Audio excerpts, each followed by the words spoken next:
Okay, you guys, I have a quick kettlebell swing tutorial for you.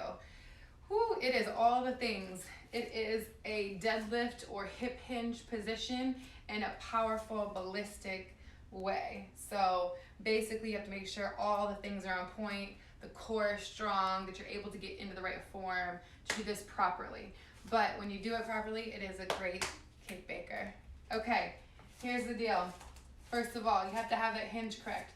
That hinge means you push your hips back here. That's your hinge, right? It is not this. Nope. That's a squat. Okay, we want that deadlift hinge, which is this again. Good. So again, the way I like to teach that, right? Taking those hands, placing them on the hips. Right where that hip crease happens, take that and push it back. So a good way to get your body ready for this is if you start your hands out here and go in that chopping motion, you bring them right back to the hip flexor, and as soon as they touch, chop it back. So again, it's like this. Chop. Boop. Yep, good. Chop. And so notice when I hit my hips here, right, I follow that same line of motion. Okay, so if I'm coming through here, I don't drop. Nope. I come through here and I send those hips back. To get your hips back there properly, you have to make sure you're grounded into your heels properly. So for a regular swing, you guys, you're gonna have a little bit wider stance in your hips, and your feet are gonna be almost parallel. They can turn out just slightly, but you don't wanna be here because what happens then is you go here, and that's not good. So you turn your toes in slightly so that you have that right, correct angle, right? So just straight back with those feet and those hips and those knees. None of this. Okay. So you have your foot stance that is slightly wider than your hips, and as you take those hands through, you chop back, you push those hips back. Now to get your hips back here without tipping forward, right, or falling back, you pretend there's a split down the middle of that earth, and you're trying to push out and away through those heels. So as you come back here, you're pressing out, out, out, out, out through those heels. So this is engaging and it's allowing you to get back here. Then, when you're back in those hips, right, you push your hips back here, okay, and you're grounded in through those heels. Your back is nice and flat. You can see that I'm extended through the shoulders. I'm not hunched forward here at all. Obviously that's exaggerated. And I'm not arched up here. My hips are back, and I'm loaded through these hamstrings and these glutes back here. Also notice that my knees and my shins are vertical. We're not here, right? Pushed back here. Whoop. You might feel like you're gonna fall over. That's actually a good indication that you're weighted back properly, but the way you keep from falling over is, again, by grounding through those heels and pushing that ground out and away. Again, that's gonna grab these and let you engage through here and ground through there so you can stay back here, okay? So you'll notice right now my toes are up. That's because I'm really driving into those heels. But when you do anything like a deadlift, a squat, or a swing, any movement where your foot is on the floor, you drive through your heels, right? But then you wanna hook the ground with your big toe, so hook it down. And that helps you kind of ground in and plant in and really grab the floor. You can do that with your shoes on or off, it's fine. So this is your position you'll be in at the bottom of the swing. When you come up, this is the top position, okay? So we're just talking about what happens here first, and then we'll add the arms next. So as you push those hips back and you get into that low position, right, you're getting down because your hips are going back. So again, your hips went horizontally back, back, back, back, back, back, back, and then they kind of drop down because slight little bend in the knee happened, right? And that's okay. Because you don't want to be here. That's a no, right? That's too extended through the back of the legs, and that's too much tension in the low back. And you're completely not stable here, right? There's no foundation here. Because if you add weight to this, that's gonna pull you over, okay? So you're gonna ground those hips, ground into the feet. So when you get to here, you'll be supported because you'll have weight swinging from here, right? So you wanna be supported back here. Then, this is your bottom of the swing, right? When you wanna drive up, it happens from here, okay? And I made that really powerful because I want you to know that all that power comes from here. This is also why I'm showing you the lower body work first, because 95% of this movement happens with the lower, the core and lower body. It's like nothingness with the arms. The arms are only there to facilitate the pattern, right? They're not there to drive the movement, okay? This is the driver of the movement. This is what is powering everything. So you push those hips back, right? Ground in. At this point, the bell will be back here. And when you come ready to swing through, you need to drive through with power with these, with your glutes. And this is why it's such a good cake baker. So you squeeze, right? And you drive it all the way to the top. Now, I come up and I exaggerate that because this is the top point of your swing, right? You need to be stable here and here to protect the low back and protect everything here. If you have weight out in front of you, you're swinging, and it's got that like centrifugal force happening, and you want to stop it and switch it directions, you can't do that with this, right? You can't do that with a unstable or vulnerable core. When you get to that top point, you need to come through and lock it in so that when this weight stops here, which this helps facilitate the stop, right? You're supported to then change that direction. So it's and change, right? So that's why it's kind of like this power and then a float. Power and a float, okay? Power, float. Good, so again, review. Coming from here, you drive through, squeeze all this, and then meet at the top. So at this point, this is all squeeze and this is all squeeze. These two things squeezing together are what protect your low back. Now at the top of this, we like to say, get as tall as you can from the bottom of your heels to the top of your head. So you're here, right? That's a difference between this. I'm not as tall as I can get, right? Because I'm slouching back. And that's a difference between this, right? So if I overcompensate here, or I don't get there, right? And I don't get there, both of those directions, I'm shorter than as tall as I can get. Now, if I end it and I get as tall as I can get, look how tall I am, okay? Versus here, versus here. Does that make sense? So finishing this here is what's gonna get you nice and tall. Shoulders are back. You're driving down through the ground, through those heels. You got that ugly butt squish happening. But all of this right now is strong and supported. Like I'm fully grounded into the floor. Like nobody could like push me off my balance because I'm locked in here, locked in here, locked in there, okay? This is the point where your hands will be here and you'll just change that direction and shoot it back through. Okay, I'm gonna hike the bell up and swing it, okay? And then I'll put it back down and I'll show you exactly what we did there.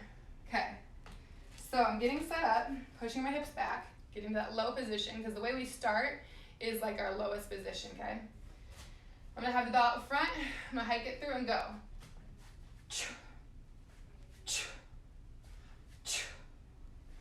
Okay, so in addition to my hair falling out, you guys should have seen exactly what was going on there. I'm gonna break it down for you. So, when we hike that bell through in the beginning, it is so important to get that hike correct, because if you start on a shaky form or foundation, right, everything else is gonna be shaky. So when we start this movement, that first piece has to be on point, because if it's not, it's gonna drive like the vibe, you could say, for the rest of the swing, the rest of the sets, the rest of the reps.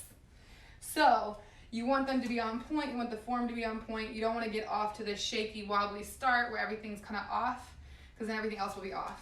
So first things first, you push those hips back. This bell, oh, you can't even see it out there, sorry, it's because it's so far away. Let me scoot back.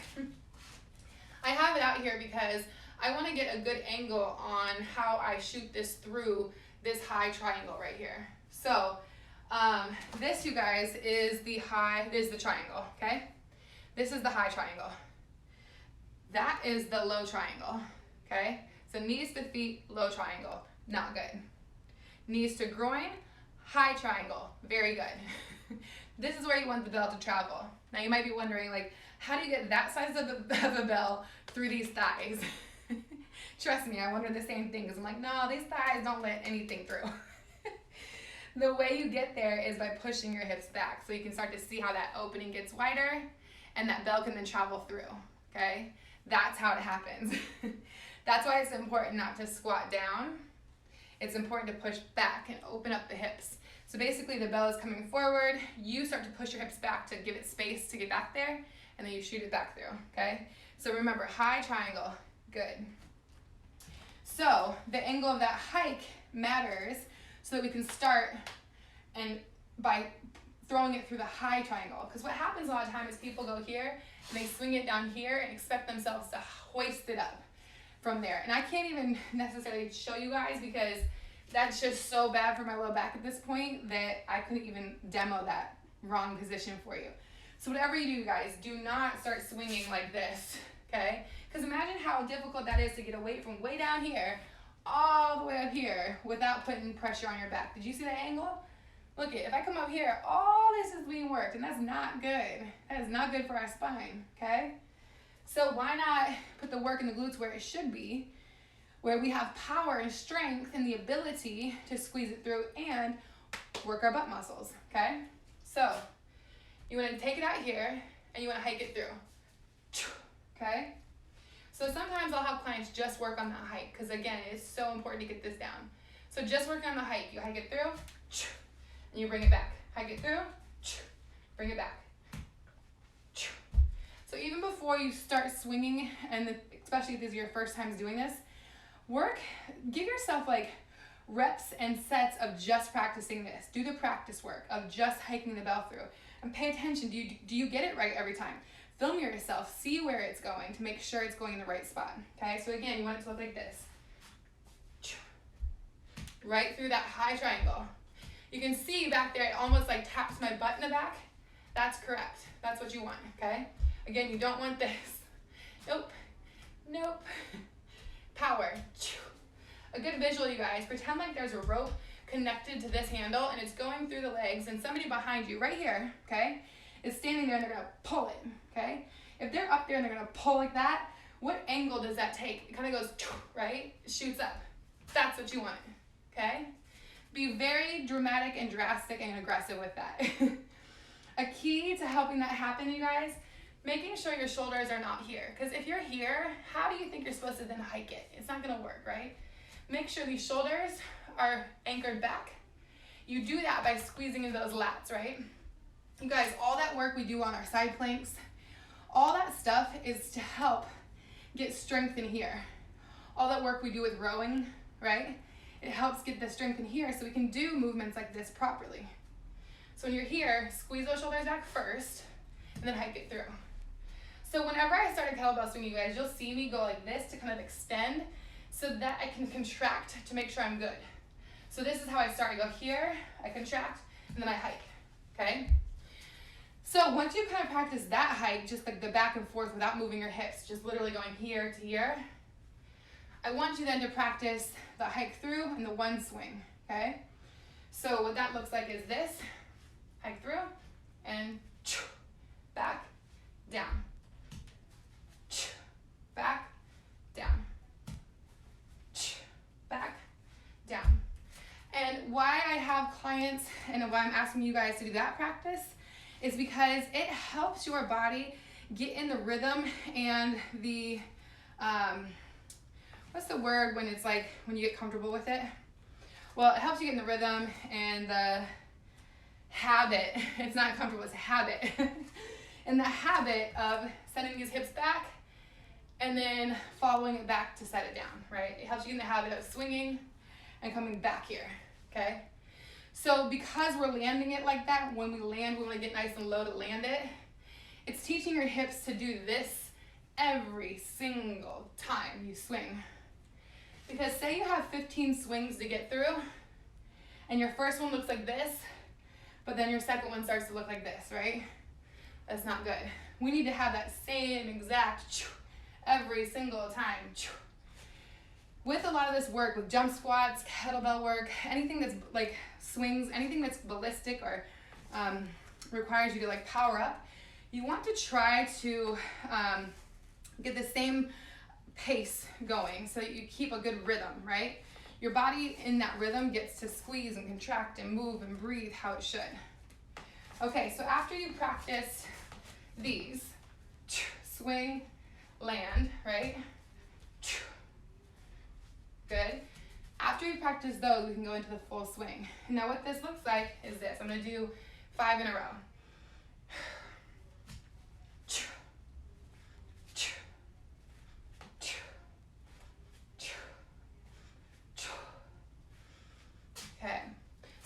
now about the last little pieces here. The arms and the core and what they do to facilitate that continued reps of swings. Okay, so we're back here. We've driven the bell up with these glutes, right? We got that little, to give us a little moment of like weightlessness in the arms. Because you guys, you need to squeeze back here and let those arms kind of go weightless. You don't want to be hoisting this up. That's never what you want to do. So once you come back from here, you get that little pop. It gives the arms a little moment of weightlessness. In that moment is when you can really grip it with the core and with the arms, with here, and shoot it back, okay? So that's your moment to change the momentum. Because then it's not going at full speed, right? It's going full speed and then it kind of like lags and then you shoot it back. So think about like a pendulum, like one of those little things that does like that tick, tick, tick thing, right? When it gets here, it kind of slows and then and it slows and it slows and it. That's what you're doing. Drive it, slow, drive it, slow, right? That's how you're wanting this to look, like a nice swing. That's why it's called swings. So when you get to the top of this, what you want to do though is pretend like you're pushing down on something here. If I'm with a client, what I'll do is I'll have them go like this. I'll place my hands up underneath that to give them pressure, and I'll say press down with your whole body, not just your arms, right? Not just here, but like all of this, right? Because this engagement of this and giving that pressure into here is much stronger than just like this, just using this. Not good. You don't want to feel this. You want to transfer that into here and, okay? So what I'll have clients do is I'll have them take a deep breath and deep breath. And that is mimicking the top of that swing. So it's swinging back and, right? So I know the breathing was off there. So basically it's breathing in and breathing out. Breathing in so that that breath happens up the top. Breathe in. Breathe in. Okay? And so that pressing motion is only a moment, like a split second, just like a brace to help shoot that bell back. Okay, with all of that in mind, let's go for 10 swings. I'm gonna show you. Shoulders are back, hips are hinged, I'm grounded through my heels. These are engaged, my back is flat. One last piece, you guys, keep your chin tucked in neutrally. Never have it hiked up here, never have it down here, okay? And that also plays into your chest. You're here. This is how this looks from the front, okay? My hips are up back here, they're not down, right? Hips are up, but my chest is open, it's not here, okay? I'm looking about 6 feet in front of me where the bell is here. Well, I guess I'm looking at the bell, right? Maybe 4 feet, right? You're here or less. Anyway, you're looking at the top of that handle. Shoulders are back. Okay, the chest is open. When you hike it through, it's here, here, here. When you swing, it doesn't turn into this, okay? Because look at that from the side. That does not look good, right? Shoulders are hunched forward, okay? My butt's almost too high. You want to be here. So it's that versus that. It's a small difference, but a huge difference when it comes to this work. So from the front view, that is wrong versus right. So wrong, right. So I know I just said keep your chin tucked in, right? I didn't change this by doing any of this, right? This is tucked in, but now my shoulders need to come back. So I'm here, not here, okay? Okay, 10 swings, I'll show you. Here we go, shoulders back, we go.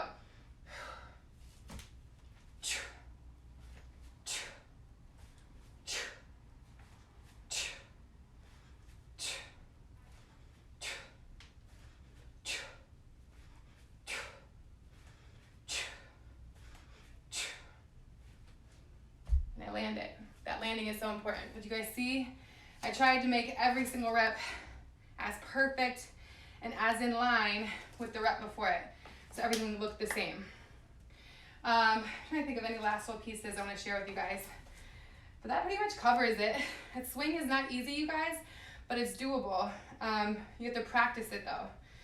It helps if you video yourself so you can see if you're changing or making the right corrections in form. One last thing. I know a lot of people see what is called an American kettlebell swing, where they go here and then they go here. Now, me personally, you guys, this is cool for like core stability and structure here, and like, you know, if you're using a weight that is not too heavy and you're able to lift it overhead, like allow that momentum to go overhead, meaning that your shoulders have the mobility in them to support that, then okay. A lot of people don't, and that's okay. You'll want to work to be able to support something like that, but I don't choose to do American swings for a lot of reasons. I don't want to put my shoulders in this vulnerable position with a weight that is heavy enough to work this. So if I'm doing these, I'm going to do a really light weight. If I want to work my booty and really build it, I'm going to use a heavier weight, which I want to be here then. That's where I want to go. I don't want to really be any higher than my shoulders on that, okay? So that's why I do that. So you can do American swings if you want. I would just suggest you really make sure that the core structure is strong, because you never want that to sit in your low back either. But okay, you guys, that covers it. The kettlebell swing. Oh, one last thing. I just want to show you how you can do this with a dumbbell as well. It's the same idea. You just want to hold this dumbbell, the top of the head there, like this, okay? So that when you're out here, it mimics what a kettlebell looks like. So see how it's on that tilt? And now I can hike it through. So it's more that shoulders back. Hike it through.